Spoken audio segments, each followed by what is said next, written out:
अच्छा, पहले क्या होता था, पहले हमारे जब एएस का, आई थिंक बैक इन 2022, तो आपके पास एमएसक्यूज भी आते थे। एमएसक्यूज शायद आपको ना पता होगा क्या चीज होती है, कि उसके अंदर चार ऑप्शन होते थे, उसके अंदर से कोई भी दो या तीन ऑप्शन सही होते थे, वो ऑप्शन दिया करता था। खैर, वो अब तुम्हारे उसमें से सिलेबस में से हट गए, अब तुम्हारे से वो सिर्फ एमसीक्यूज है। सबसे ज्यादा डिफिकल्ट पेपर है, सबसे ज्यादा ग्रेड यही बनाएगा आपका। बच्चा कहते हैं सर, यहाँ पर तो हमारे पास इसकी जो ग्रेड इवेल्युएशन है वो कोई इतनी ज्यादा नहीं होती, तकरीबन होती है कोई 30%। इसकी कोई ग्रेड इवेल्युएशन होती है।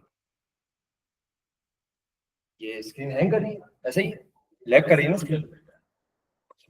30% आपका ये ग्रेड उसमें लाता है, लेकिन अगर तुम्हारा P1 पक्का होगा तो तुम P2 पक्का कर सकते हो। याद रखना मेरी बात, कि P1 जरूर पक्का करना है हमें। P1 की हम प्रैक्टिस करेंगे, सारी चीजें हम देखेंगे, ठीक है भाई। उसके बाद हमारे पास पेपर 2 आता है। पेपर 2 हमारे पास है स्ट्रक्चर्ड पेपर। इसको बच्चों एग्जामिनर क्या बोलता है? Structured paper. स्ट्रक्चर्ड पेपर में होता क्या है तुम्हारे पास, कि स्ट्रक्चर्ड क्वेश्चंस आते हैं। स्ट्रक्चर्ड क्वेश्चंस के अंदर तुम्हें क्या मिलेगा?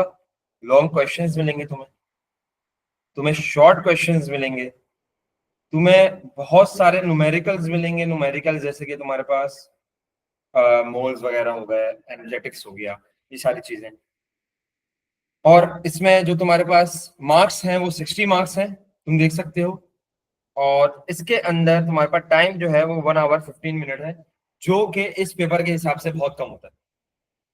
तो तुम्हें अगर पेपर 2 पूरा करना है, तो मतलब तुम्हारी प्रैक्टिस ऐसी होनी चाहिए भाई, सारी थ्योरी डेफिनेशंस वगैरह ये सारी चीजें तुम्हारे फिंगर टिप्स पे होनी चाहिए, जब भी ये तुम पेपर 1 आवर 15 मिनट्स में कंप्लीट कर सकते हो, वरना रह जाएगा।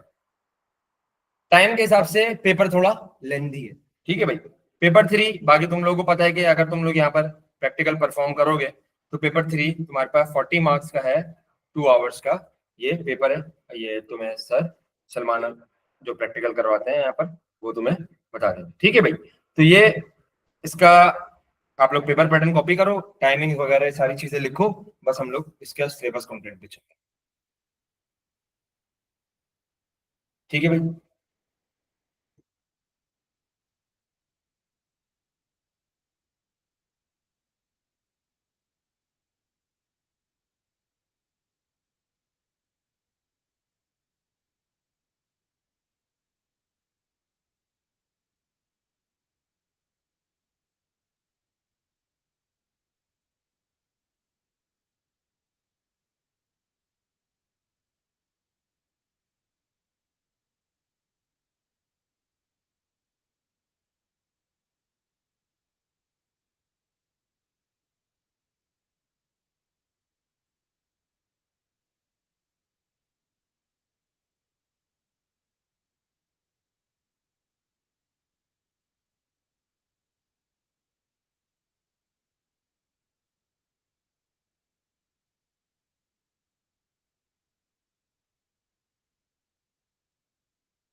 अच्छा भाई, हमारे पास ये लो भाई सिलेबस, एएस केमिस्ट्री का जो पूरा सिलेबस है, ये मैं आप लोगों को लिखवा देता हूँ पूरा। कि हमारे पास जो एएस केमिस्ट्री का सिलेबस है वो 4 पार्ट्स में डिवाइडेड है। पहला पार्ट हमारे पास है फिजिकल केमिस्ट्री,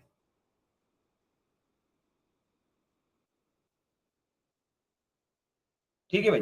पहला पार्ट हमारे पास है फिजिकल केमिस्ट्री। फिजिकल केमिस्ट्री के अंदर आप क्या क्या पढ़ेंगे? एटॉमिक स्ट्रक्चर पढ़ेंगे आप। उसके बाद आप पढ़ेंगे केमिकल बॉन्डिंग। अच्छा,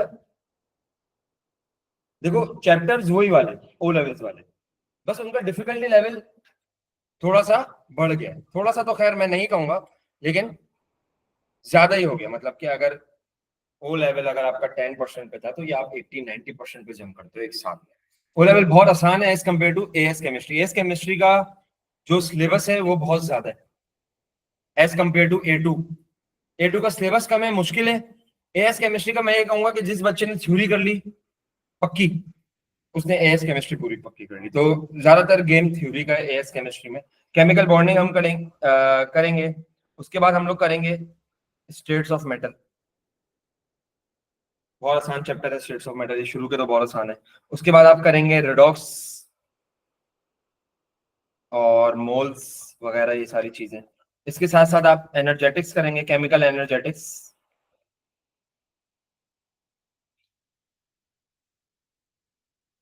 ठीक है भाई। उसके बाद आप पढ़ेंगे केमिकल इक्विलिब्रियम।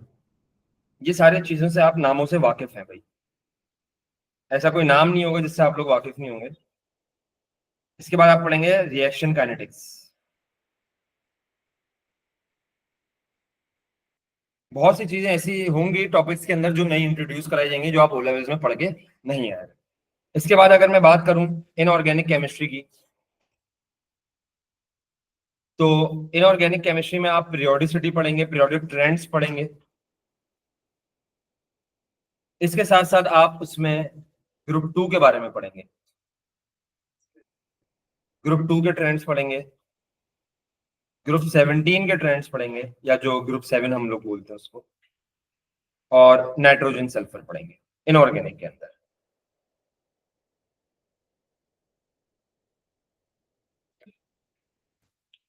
इसके बाद मेन आता है ऑर्गेनिक केमिस्ट्री।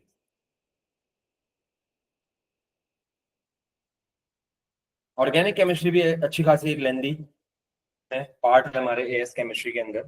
तो देखो भाई, ऑर्गेनिक केमिस्ट्री में तुम्हारे पास सबसे पहले तो इंट्रोडक्शन टू ऑर्गेनिक आता है, जिसमें आप लोग नेमिंग वगैरह सीखते हैं ऑर्गेनिक कंपाउंड्स की। ओ लेवल्स में तुम लोग नेमिंग इतनी नहीं करके आते हैं, लिमिटेड नेमिंग थी। लेकिन यहाँ पर आप फुल एक एक एक कंपाउंड की यहाँ पर आप लोगों को नेमिंग आनी चाहिए एग्जामिनर के। इसके बाद आप लोग हाइड्रोकार्बन्स पढ़ेंगे, हेलोजिनो एल्केन्स पढ़ेंगे, ये एक नया नाम होगा आप लोगों के लिए, एल्कोहल्स प्लस अमाइन।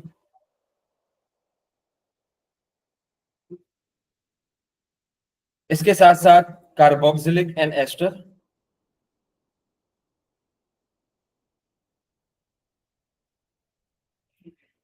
और इसके बाद है आपका कार्बोनाइल कंपाउंड्स।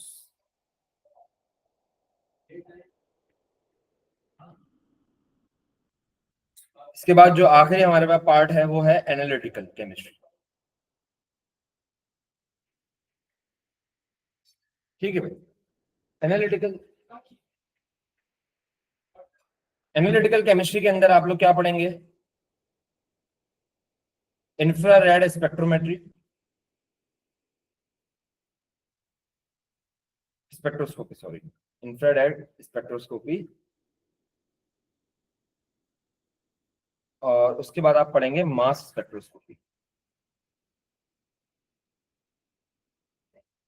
तो ये आपका एक पूरा सिलेबस का ओवरव्यू है जो आप लोग एएस केमिस्ट्री में पढ़ने वाले हैं। ठीक है भाई, इसको जल्दी जल्दी कॉपी करो, बस फिर हम आगे बढ़ते हैं। मोबाइल साइलेंट कर दें।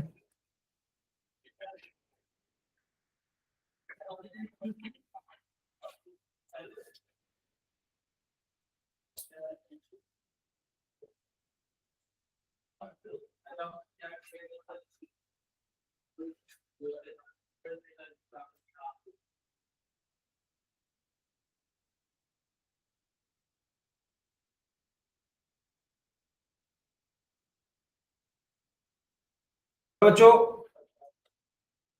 आज का हम लोग बिल्कुल बेसिक टॉपिक स्टार्ट करने वाले हैं, जो कि हमारा है एटॉमिक स्ट्रक्चर। अच्छा भाई,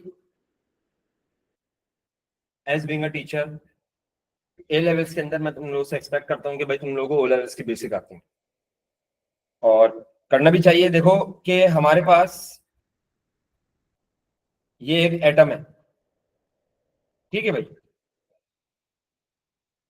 ये हमारे पास एक एटम है। एटम के अंदर हम लोगों ने बचपन में एक चीज पढ़ी थी जब हम ओ लेवल्स में थे।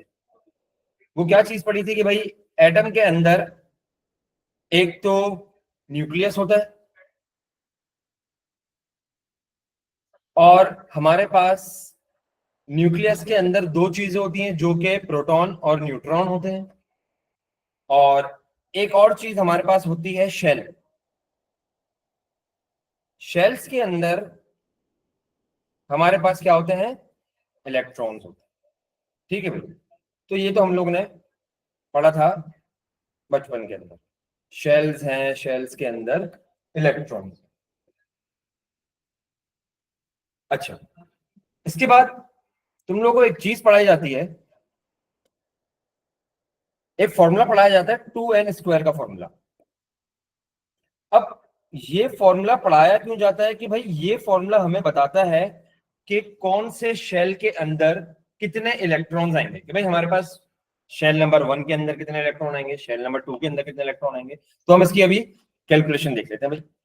अच्छा, इसके अंदर आप लोग को याद रखना है कि हमारे पास जो 2 है और स्क्वायर है, 2 और स्क्वायर जो है आपका ये यहाँ पर है कांस्टेंट। इस फॉर्मूले के अंदर 2 और स्क्वायर क्या है भाई, कांस्टेंट है। जो n है वो यहाँ पर वेरी करेगा, n यहाँ पर वेरिएबल है, और n यहाँ पर बता क्या रहा है, n बता रहा है number of shell. It can be 1 2 3 4 5 6 and 7। भाई शेल नंबर 1 सपोज करते हैं, चलो सपोज करते हैं कि भाई मैंने ले लिया है n इज इक्वल टू 1। मतलब मुझे ये पता करना है कि मेरे पहले शेल में, फर्स्ट शेल में कितने इलेक्ट्रॉन आएंगे। तो मैंने क्या करा, n की जगह 1 रख दिया। तो मैं 2 1 एन स्क्वायर, 1 का स्क्वायर कितना होता है, 1 का स्क्वायर 1 होता है, 2 होता है 2। तो मतलब मेरे पहले शेल के अंदर, फर्स्ट शेल के अंदर भाई, मेरे फर्स्ट शेल के अंदर कितने इलेक्ट्रॉन आएंगे, 2 इलेक्ट्रॉन आएंगे मैक्सिमम। ठीक है भाई, ये हम मैक्सिमम की बात कर रहे हैं। नेक्स्ट में आगे चलता हूं कि अगर मैं बात करूं कि भाई एग्जामिनर ने पूछ लिया मुझसे, खैर पूछना नहीं है, लेकिन फिर भी अगर मुझसे पूछ लिया कि बताओ भाई कि सेकंड शेल के अंदर कितने इलेक्ट्रॉन आ सकते हैं, तो आपने कहा कि यार मुझे याद तो नहीं है, मैं 2n² का फॉर्मूला यूज कर लेता हूँ। तो मैंने n इज इक्वल टू 2 रखा, 2n² के फॉर्मूले के अंदर मैंने n क्या रख दिया, यहाँ पर 2 रख दिया।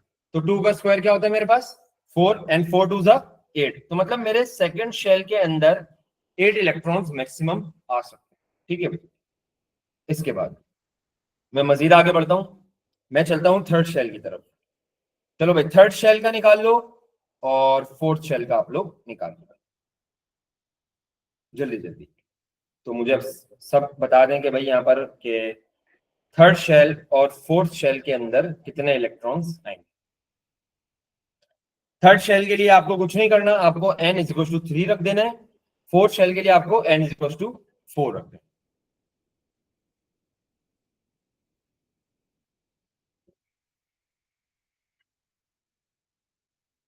थर्ड में कितने आ रहे हैं भाई, 18। अच्छा, तो 2 एंड 3 स्क्वायर, 3 का स्क्वायर हमारा कितना हो गया, 9, एंड 9 2 जा 18। ठीक है भाई, इसके बाद हम लोग ने क्या करा कि 2 4 स्क्वायर, 4 का स्क्वायर 16, 16 2 जा 32।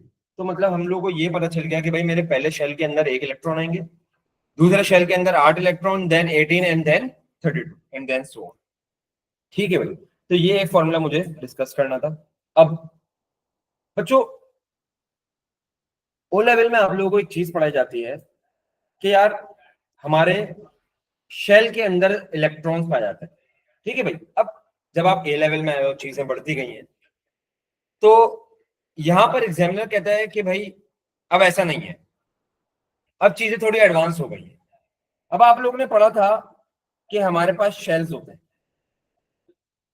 हमारे पास के एल एम एन शेल होता है। के शेल होता है हमारे पास फर्स्ट शेल, एल शेल होता है second, M third, and N is the fourth shell. अगर मैं के शेल बोलूं तो समझ जाना कि मैं फर्स्ट शेल की बात कर रहा हूं। ठीक है भाई, के याद रख लो, आगे खुद ब खुद याद हो जाए। अब यहां पर जो चीज एक नई इंट्रोड्यूस हुई है वो क्या इंट्रोड्यूस हुई है, जो शेल के अंदर इलेक्ट्रॉन वाला कॉन्सेप्ट था ना, वो गलत हो गया। अब तुम्हें यहाँ पर एक चीज इंट्रोड्यूस कराई गई है कि शेल के अंदर तुम्हें पाए जाएंगे भाई सब शेल। शेल के अंदर तुम्हें मिलेंगे सब शेल, और सब शेल का जो नाम है वो कौन सा है, S, P, D and F.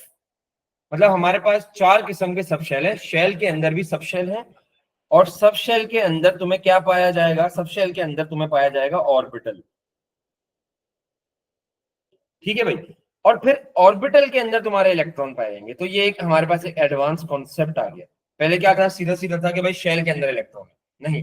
अब क्या है कि शेल के अंदर तुम्हारे बने हुए हैं सब शेल, सब शेल के अंदर तुम्हारे बने हुए हैं ऑर्बिटल्स, और ऑर्बिटल्स के अंदर तुम लोग पाए जाएंगे तुम्हारे इलेक्ट्रॉन। ठीक है भाई।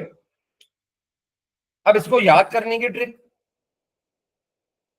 कि जैसे कि मेरे पास एक सोसाइटी है, एक मेरे पास एक एरिया है, एरिया का मैंने ड्रोन शॉट लिया, एरियल व्यू लिया। तो जब तुम एरिया का एक ड्रोन शॉट लेते हो तो सबसे पहले तुम्हें एरिया दिखता है, ठीक है भाई।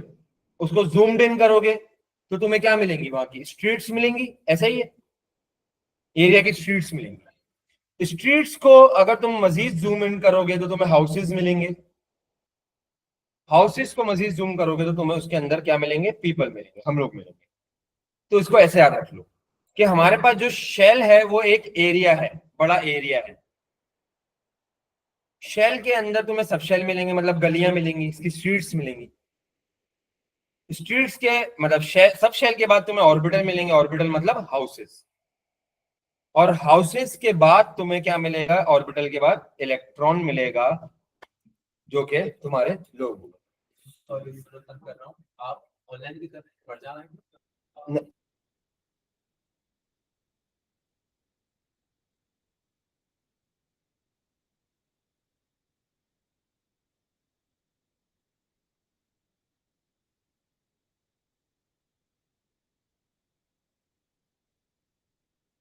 चलो भाई, ये बात क्लियर होती है कि हमारे पास शेल्स होंगे, शेल मतलब एरिया, बड़ा एरिया। उसको हमने फर्दर डिवाइड करा स्ट्रीट्स में, मतलब सब शेल के अंदर।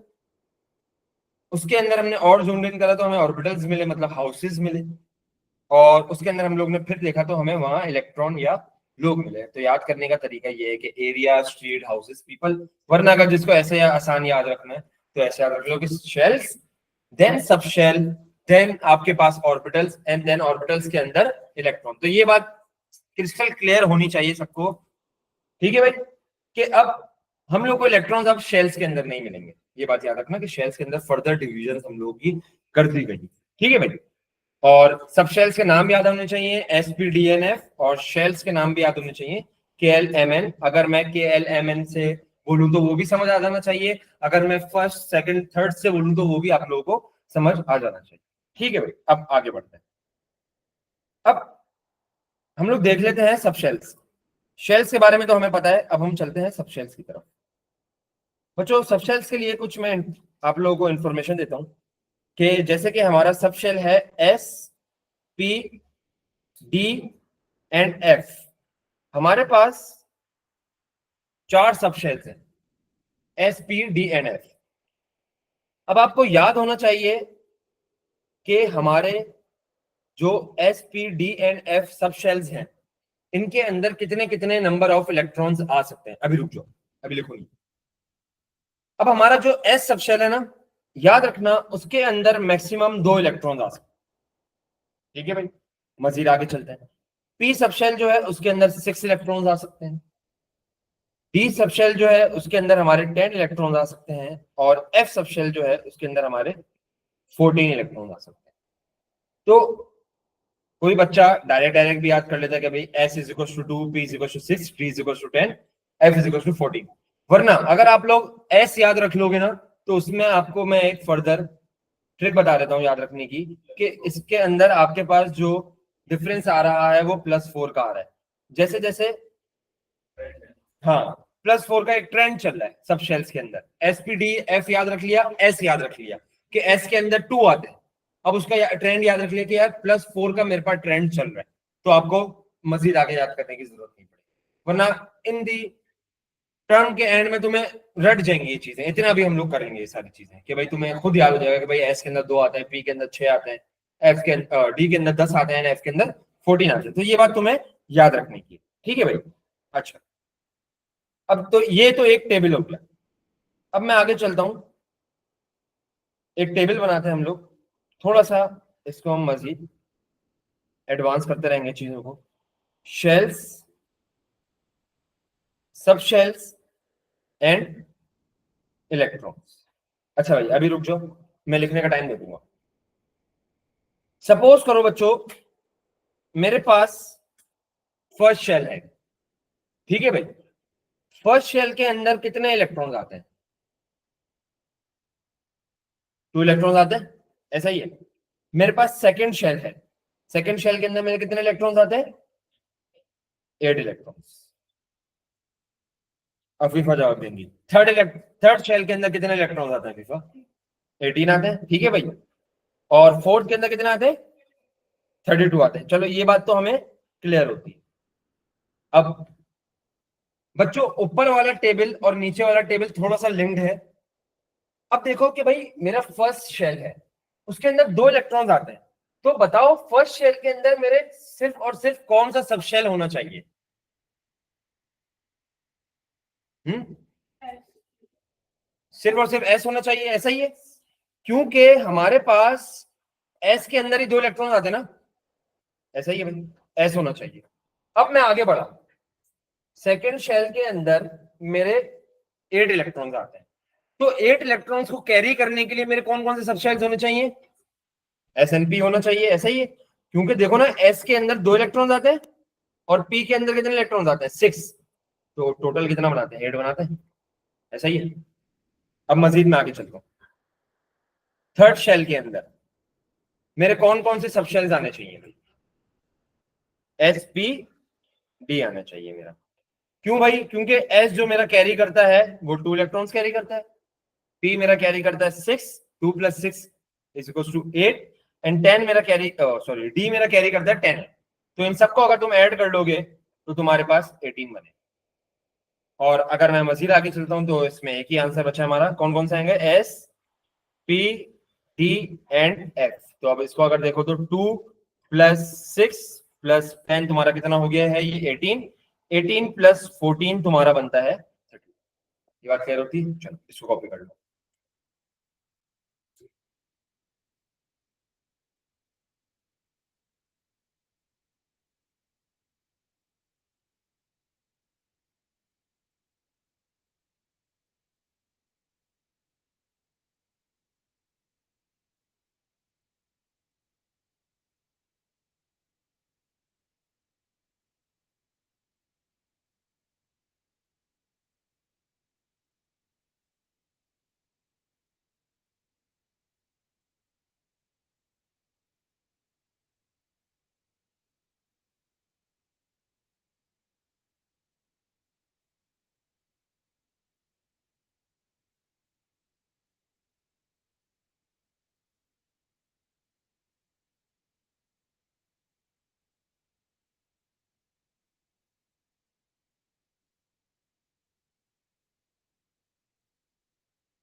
अब मजीद हम आगे बढ़ते हैं।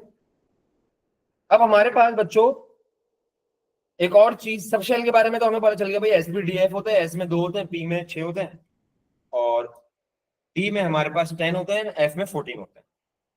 अब बच्चा सवाल करता है कि सर सब शेल तो समझ आ गया है हमें, ऑर्बिटल क्या चीज है, ऑर्बिटल भी तो एक नई चीज आपने हमें बताई है। तो देखो, सबसे पहले मैं डेफिनेशन लिखवाऊंगा, फिर मैं तुम लोगों को बताता हूं कि space around the nucleus, space around the nucleus where the probability of finding electron is 95%। या इसमें तुम ये भी कह सकते हो कि जहां पर मुझे सबसे ज्यादा इलेक्ट्रॉन पाया जाता है। जैसे कि एक एग्जांपल है बच्चों, मैंने एक हाइड्रोजन एटम लिया और हाइड्रोजन एटम में तुम्हें पता है कि भाई क्या होता है, मेरे पास एक प्रोटॉन होता है और एक इलेक्ट्रॉन होता है। ठीक है भाई, हाइड्रोजन एटम को मैंने क्या किया, हाइड्रोजन एटम को मैंने इलेक्ट्रॉन माइक्रोस्कोप से जूम कर लिया भाई। एक बड़ा ही कोई एडवांस्ड किस्म का माइक्रोस्कोप होता है बच्चों ये, इसको मैंने जूम इन करा इलेक्ट्रॉन माइक्रोस्कोप से। अब मैंने इसको कितनी बार जूम इन करा, मतलब कितने मर्तबा जूम इन करा, मैंने इसको 100 टाइम्स जूम इन करा। कि भाई एक बार देखा फिर हटा लिया, फिर एक बार देखा फिर हटा लिया, तो ऐसे मैंने 100 बार रिपीट करे, यही मैंने सारी चीजें। तो अब हुआ क्या कि मैंने उसमें एक चीज नोट करी कि भाई जब मैंने 100 टाइम्स उसको जूम इन करा तो मुझे ये ऐसे मिला, इसका ये इलेक्ट्रॉन है बच्चों। बस सपोज कर लो कि ये मैंने 100 टाइम कर लिया, कभी कभी मुझे ऐसे बाहर मिला। अब तुम इसमें एक चीज देख सकते हो कि तुम्हें एक जगह पे ना एक रेगुलर पैटर्न दिख रही है, ये जहां पर तुम्हें सबसे ज्यादा इलेक्ट्रॉन पाया जा रहा है, ये चीज ये रही, यहां पर तुम्हें इलेक्ट्रॉन सबसे ज्यादा पाया जा रहा है। तो ये क्या तुम्हारा कहलाएगा, ये तुम्हारा कहलाएगा ऑर्बिटल, जहां पर तुम्हें probability of finding electron is the most, और 95%। ठीक है भाई, तो ये तुम्हारा क्या होता है, ऑर्बिटल होता है। ठीक है भाई, आगे बढ़े, हो गया सबका कॉपी। चलो भाई, अब अच्छा इसमें एक और बात याद रखो कि बच्चों हमारे पास जो ऑर्बिटल होता है ना, एक ऑर्बिटल जो होता है वो कितने इलेक्ट्रॉन संभाल सकता है, एक ऑर्बिटल 2 इलेक्ट्रॉन संभाल सकता है। ठीक है भाई, one orbital can only hold up to 2 electrons. ठीक है भाई, एक ऑर्बिटल के अंदर तुम्हारे 2 इलेक्ट्रॉन्स आ सकते हैं, इससे ज्यादा नहीं आ सकते। तो ये बात आप लोगों को याद रखनी है। बच्चा इस चीज को किससे कंफ्यूज कर देता है, सब शेल से, एस सब शेल से कंफ्यूज कर देता है कि सर आपने तो बताया था एस सब शेल के अंदर भी तो 2 इलेक्ट्रॉन आते हैं। ठीक है, वो बात तुम्हारी सही है, लेकिन उसको मैंने मजीद फर्दर डिवाइड करा ना ऑर्बिटल के अंदर। ठीक है भाई, चलो अब इधर देखो, अब हमारे पास एक और टेबल आ रहा है सब शेल एंड ऑर्बिटल के दरमियान, कि भाई हमारा सब शेल है एस सब शेल। मुझे एक बात बताओ कि एस सब शेल के अंदर कितने इलेक्ट्रॉन्स आते थे, 2 इलेक्ट्रॉन्स आते थे। तो मुझे एक बात बताओ कि एस सब शेल के अंदर ऑर्बिटल कितने होंगे, 1 ऑर्बिटल होंगे, ये कैसे पता चला।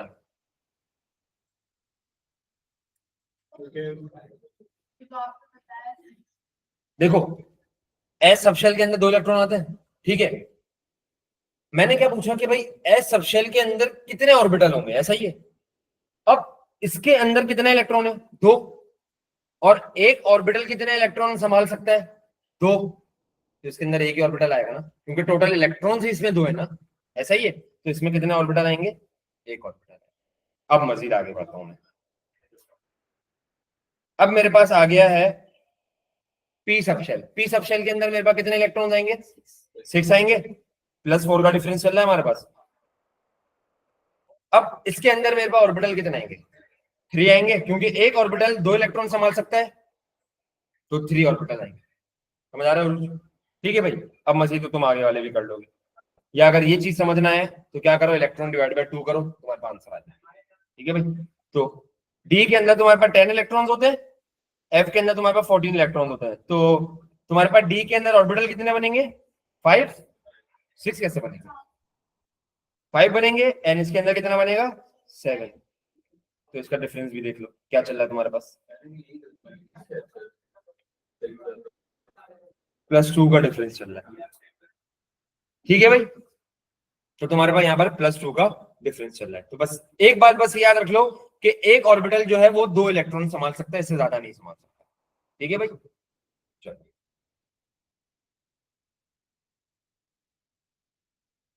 अब एक हम लोग टेबल बनाते हैं।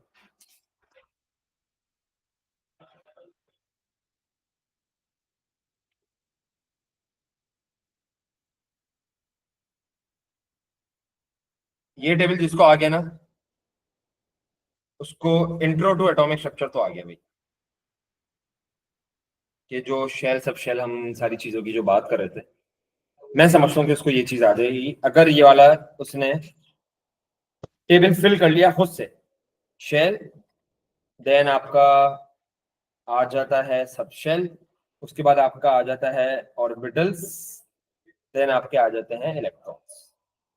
मैं सिर्फ और सिर्फ शेल बता रहा हूँ, फर्स्ट शेल आपको खुद फिल करना है, second shell, third shell, fourth shell. पहले कोशिश करो करने की, वरना फिर मैं इसकी ट्रिक भी बता देता हूँ कि ट्रिक बहुत आसान है।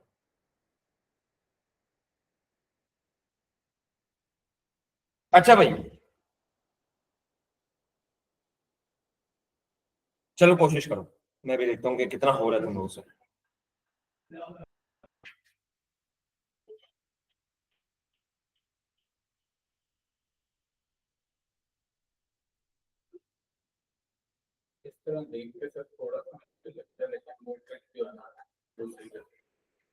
वो ट्रिक अगर पता चल जाए तो टेबल तो बहुत आसानी से सॉल्व हो जाएगा ये।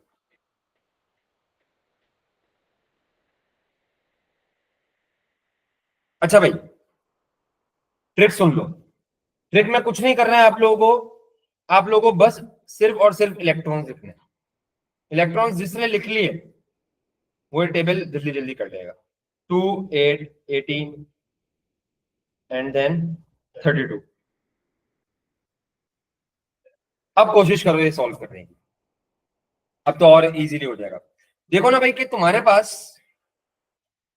पहले शेल के अंदर 2 इलेक्ट्रॉन्स हैं, तो उसके अंदर सब शेल कौन सा बनेगा? 2 इलेक्ट्रॉन्स किसके अंदर आते हैं? सिर्फ और सिर्फ एस के अंदर आते हैं। एस सब शेल बना तो ऑर्बिटल कितने बन गए इसमें? 1। ठीक है भाई, इसके बाद अगर मैं आगे बढ़ा तो मेरे पास 8 इलेक्ट्रॉन्स हैं, तो इसके अंदर मेरे पास सब शेल कौन कौन सा बनेगा? S and P. और इसके अंदर ऑर्बिटल्स कितने होंगे टोटल? 4 ऑर्बिटल होंगे। अच्छा 4 कैसे होंगे ये भी सुन लो। चलो वो तो सही है, डिवाइड बाय 2 करके हमने कर लिया। 2 इलेक्ट्रॉन्स एस में थे, एस का एक ऑर्बिटल हो गया, ऐसा ही है। और 6 इलेक्ट्रॉन्स पी में थे, पी का एक इलेक्ट्रॉन हो गया, सॉरी पी के 3 ऑर्बिटल्स हो गए, सॉरी। तो 1 + 3, 4 ऑर्बिटल्स हो गए टोटल। ठीक है, अब मजीद आगे चलते हैं। ये आ गया आपका एस पी डी। ठीक है भाई, एस के अंदर 2 इलेक्ट्रॉन्स थे तो एक ऑर्बिटल, पी के अंदर कितने इलेक्ट्रॉन थे? 6, तो 3 इलेक्ट्रॉन, सॉरी 3 ऑर्बिटल्स, और फिर हमारे पास 5, ऐसा ही है। तो हमारे पास टोटल ऑर्बिटल्स कितने बन गए? 9। इसके बाद मजीद आगे चलते हैं, तो हमारे पास S P D and F. तो हमारे पास इसमें कितना आ रहा है? 16 ऑर्बिटल्स आ रहे हैं।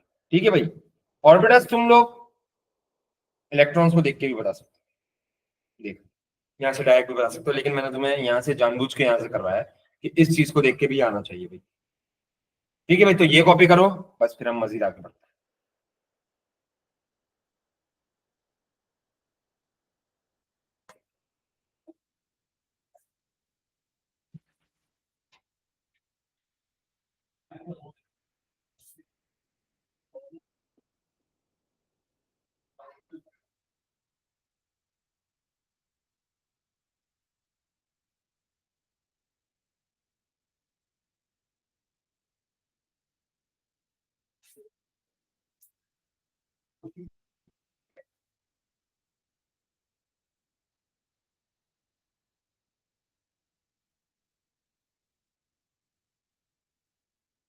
ठीक है भाई, आगे बढ़े।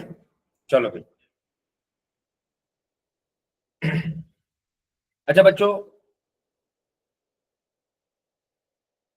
अब हमारे पास जो आ रहा है उसका नाम है शेप्स ऑफ ऑर्बिटल।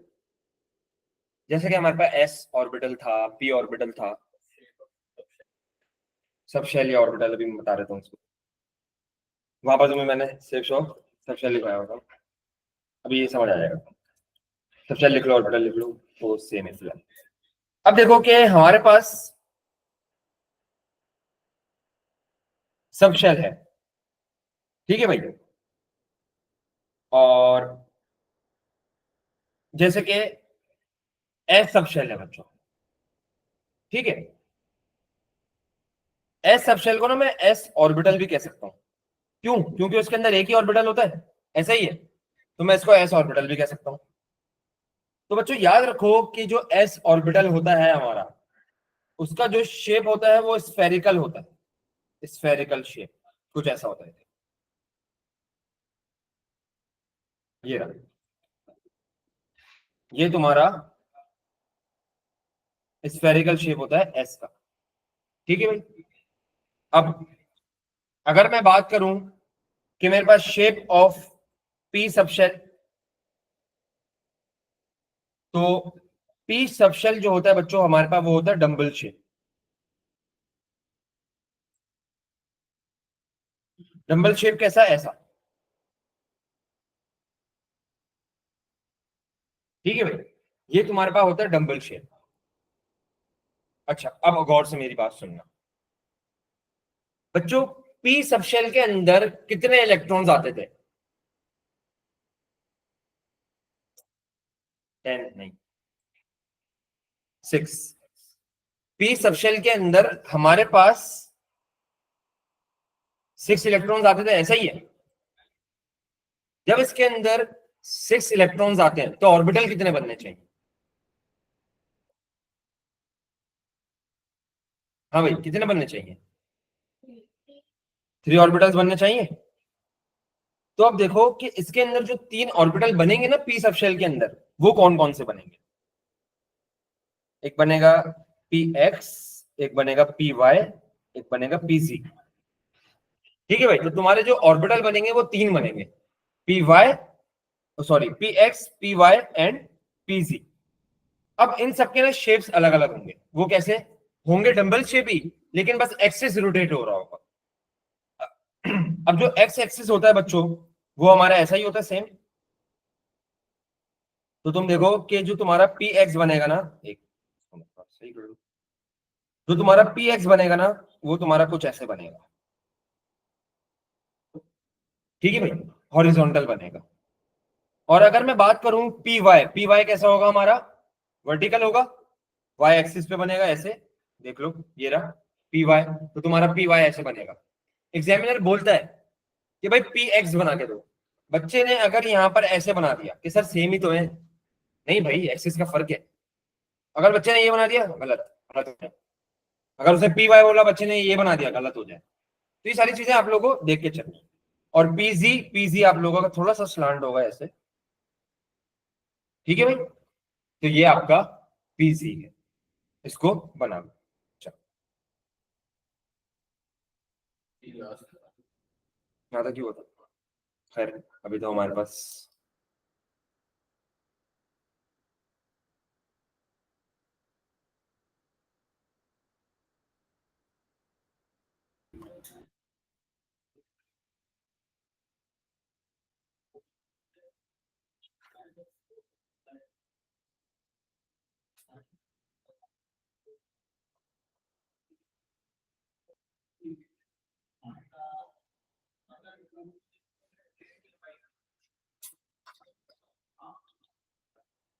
अच्छा भाई, ये तो हम लोगों ने अलग अलग बना लिया था। अब जो तुम्हारे पास पी सबशेल का जो मेन शेप बनेगा वो कुछ ऐसे बनेगा, देखो।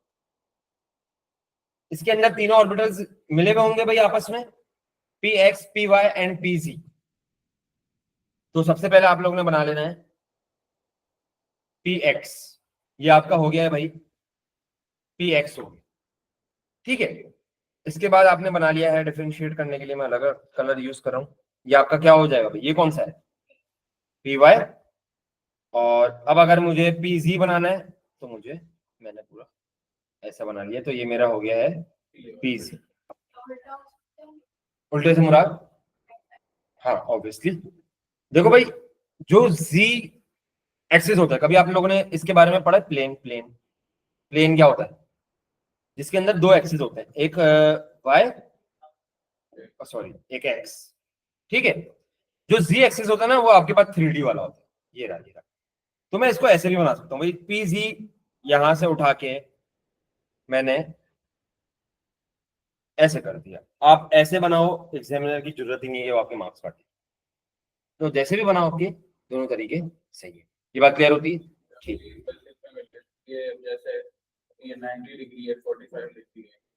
हाँ ये समझ लो कि अगर इसको अगर ऐसे याद रखना है तो ऐसे याद रख लो कि 90, 45, 0, ठीक है भाई।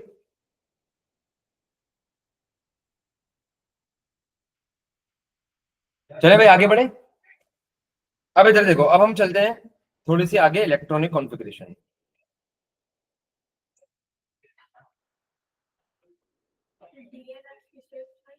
नहीं वो हमारे सिलेबस में नहीं, ठीक है भाई। अब हम चलते हैं इलेक्ट्रॉनिक कॉन्फ़िगरेशन। उसके लिए सबसे पहले मैं एक चीज बना रहा हूं, बस उसको बनाते रहो। शेल्स हो गया हमारा, और फिर हमारा हो गया है सब शेल्स। अच्छा भाई, बात करते हैं हम फर्स्ट शेल की। तो मुझे एक बात बताओ कि मेरे फर्स्ट शेल के अंदर कौन सा सब शेल आता था, जल्दी जल्दी। एस, ठीक है। और मजीद अगर मैं आगे बात करूं तो मेरे उसके अंदर कौन कौन से आएंगे सेकेंड के अंदर, S and P. Third shell के अंदर क्या आएगा, S, P and D. And fourth shell के अंदर मेरा क्या आएगा, S, P, D and F. अच्छा, फिफ्थ शेल के अंदर भी सेम होगा ये चीज, S, P, D and F.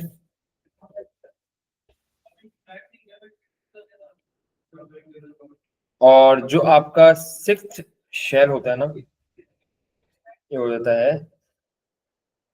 S, P, D. अब रुक जाओ, अब गौर से मेरी बात सुनना बच्चों। ये जो मेरा नंबर है 1 1, मेरा किसको रिप्रेजेंट कर रहा है, शेल को रिप्रेजेंट कर रहा है। एस जो है मेरा, ये किसको रिप्रेजेंट कर रहा है, सब शेल को रिप्रेजेंट कर रहा है। सपोज करो अगर मैं तुम्हें लिख के देता हूं 1S, तो तुम्हारे दिमाग में क्या आता है, फर्स्ट शेल का एस सब शेल, ऐसा ही है। तुम्हारे दिमाग में क्या आता है, फर्स्ट शेल का एस सब शेल। तो अब इसको नंबरिंग करो कि भाई 1S का मतलब क्या है, फर्स्ट शेल का एस सब शेल। अगर मैं बोलूं 2S तो फिर क्या समझ आएगा, S sub shell. 2P second shell का P sub shell. And then 3S, 3P, 3D, ठीक है भाई। मतलब थर्ड शेल का S sub shell, third shell का P sub shell, third shell का D सब शेल। उसके बाद 4S, then 4P, then sorry 4D and then 4F, then 5S, 5P, 5D and 5F, 6S, 6P and 6D। हाँ है। अब जैसे जैसे आगे बढ़ते रहते हो ना, तो ये आपके जो एफ ऑर्बिटल्स हैं, ये सिर्फ और सिर्फ एफ, सॉरी एफ सबशेल्स हैं, ये दो में ही आते हैं, 4 और 5 में। सिक्स से नीचे आते रहोगे ये रिवर्स हो जाएगा, ठीक है। डी एंड देन फिर है पी एंड देन एस। और एक चीज और, 4 मुझे तो वे कहते हैं अल्फाबेटिक नेम जैसे KL है, वो मैं अपने पास लिखता रहता हूँ ना हमेशा जब भी ठीक है। तो 5 और 6 का कुछ है सोन। कौन हाँ ओके अच्छा, अब इलेक्ट्रॉनिक कॉन्फ़िगरेशन के लिए तुम्हें एक चीज याद रखनी पड़ेगी, वो मैं याद हो जाएगी, याद करने का तरीका बता देता हूं। अब ये तो तुम्हारे पास एक पैटर्न मैंने बनाने की कोशिश की है, ये देखो। अब तुम्हें करना क्या है इसमें से पता है? अब तुम्हें इसमें से ऐसे स्लांट लाइंस लगानी है, देखना कि मैं कैसे लगा रहा हूं ऐसे। इलेक्ट्रॉनिक कॉन्फ़िगरेशन के ना अब रूल्स आ गए भाई, पहले शेल के अंदर, पहले सब शेल के अंदर कौन से जाएंगे इलेक्ट्रॉन्स, अभी समझ आ जाएंगे ये सारी चीज। अब तुम क्या करो, ऐसे ना स्लांट लाइंस लगाने लग जाओ।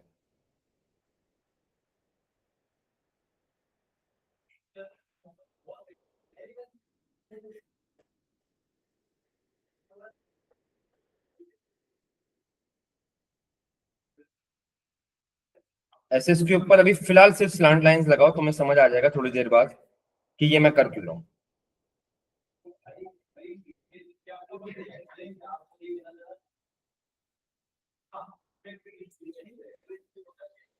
बस ज्यादा है, 5S से ज्यादा भी नहीं पूछेगा, खैर 5S तक कर लो चलो, 5S से ऊपर तुमसे नहीं पूछेगा। बस याद रखना कि ये पैटर्न आपको कॉपी में बिल्कुल सही बनाना है भाई, ये पैटर्न गलत हुआ सारे काम गलत हो जाएंगे। क्योंकि अगर ये चीज समझ नहीं आई तो आगे की वो चीज समझ नहीं आएगी। बस ये पैटर्न याद होना जरूरी है। और ये पैटर्न क्या है, अब सुन लो ये पैटर्न। ये पैटर्न ऐसे चल रहा है, 1S 2S, देखो ना, ये पहली स्लैंट लाइन, ये दूसरी स्लैंट लाइन, ये थर्ड, ये फोर्थ एंड ये फिफ्थ, सही है। 1S आया, 2S आया, 2S के बाद मुझे कोई बता सकता है क्या आ रहा है?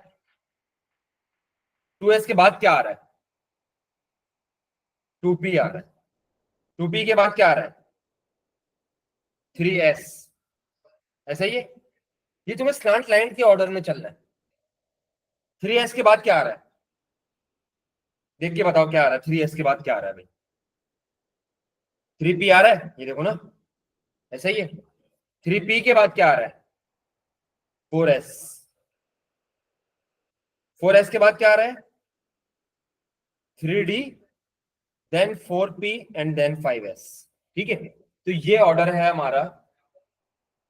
अच्छा मैं इसको नंबरिंग कर देता हूँ, चलो नंबरिंग इसको हटा के मैं उसको कर देता हूँ।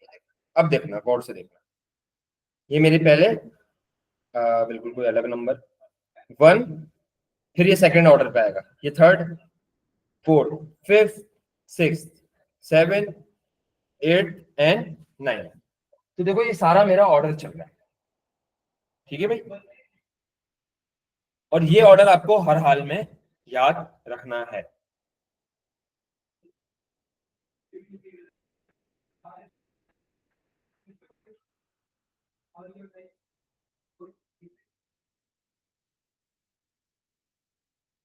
ठीक है भाई, ये ऑर्डर लिखो बच्चों। बस फिर अभी मैं तुम लोगों से सारी इलेक्ट्रॉनिक कॉन्फ़िगरेशन करवा दूं। अब ये ऑर्डर पता है क्या है, कि पहले किस शेल के किस सब शेल में मेरे इलेक्ट्रॉन जाएंगे, ये ऑर्डर है, ठीक है। अब सपोज करो बच्चों, हाइड्रोजन है, हाइड्रोजन के बाद कितने इलेक्ट्रॉन होते हैं? 1 इलेक्ट्रॉन होता है। तो हाइड्रोजन की जो मेरे पास इलेक्ट्रॉनिक कॉन्फ़िगरेशन होगी वो क्या होगी? 1s1। क्या होगी? 1s1। मतलब मेरा जो हाइड्रोजन का इलेक्ट्रॉन है वो सबसे पहले किधर जाएगा? पहले शेल के पहले सब शेल में जाएगा, पहले शेल के एस सब शेल में जाएगा। और उसके पास एक ही इलेक्ट्रॉन है तो मैंने ऊपर 1 लिख दिया, ठीक है। अब हीलियम, हीलियम के पास 2 इलेक्ट्रॉन है बच्चों, ठीक है भाई। हीलियम के पास क्या है? 2 इलेक्ट्रॉन। तो बताओ इसकी इलेक्ट्रॉनिक कॉन्फ़िगरेशन क्या होनी चाहिए? 1s1 होगी, 1s2 होनी चाहिए। 1s2 क्यों होनी चाहिए? क्योंकि सबसे पहले इलेक्ट्रॉन मेरा कहां जाएगा? 1s सब शेल में जाएगा।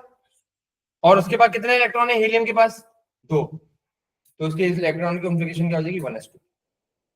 मजीद आगे बढ़ते हैं। लिथियम, 3 1s3 s के अंदर 2 ही इलेक्ट्रॉन आ सकते हैं। हाँ देखो, नहीं फिर p कैसे आएगा?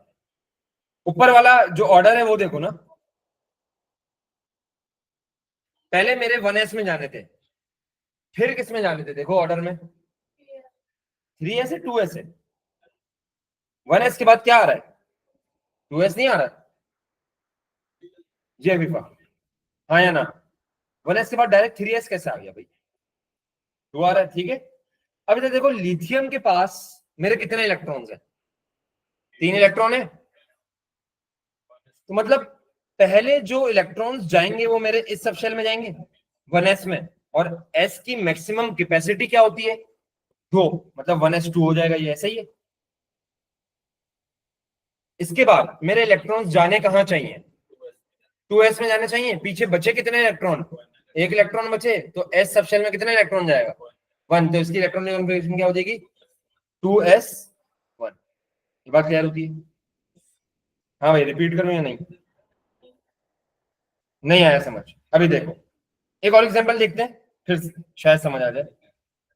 बेरिलियम है, बेरिलियम के 4 इलेक्ट्रॉन्स हैं, ठीक है।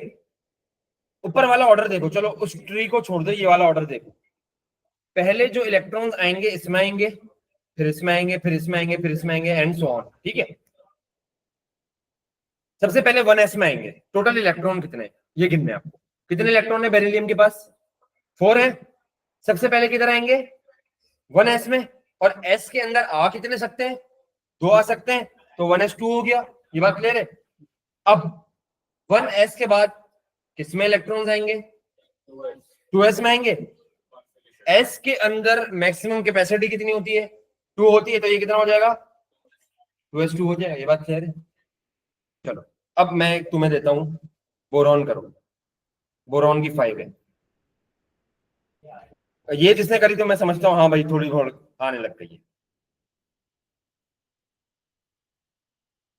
जी अफीफा आप बताओगे इसकी इलेक्ट्रॉनिक कॉन्फ़िगरेशन क्या होगी? ये वाले पैटर्न को देख लो ना, ये ऊपर मैंने बनाया भाई, तुम लोग के लिए बनाया मैंने, ठीक है। ठीक है, तू भी बनाएगा पक्का? ये बात क्लियर है? सही है ना भाई? ये बात क्लियर होती है? अब हम लोग एक और देख लेते हैं एग्जांपल, कार्बन कर लेते हैं 6। हाँ भाई, फर्स्ट 2 ऐसे ही होंगे, फिर p के अंदर हमारे पास आ जाएगा 1s2 1s2 2s2 2p3 2p और 2p2। 2p2 ना? हाँ ना, देखो ना 2p2 होना चाहिए ना, 2 2 4 2 6 इलेक्ट्रॉन। अब आप लोगों का काम क्या है कि 6 तक तो हम लोगों ने कर लिया है, 7 से 20 के एलिमेंट्स तक आपका होमवर्क है।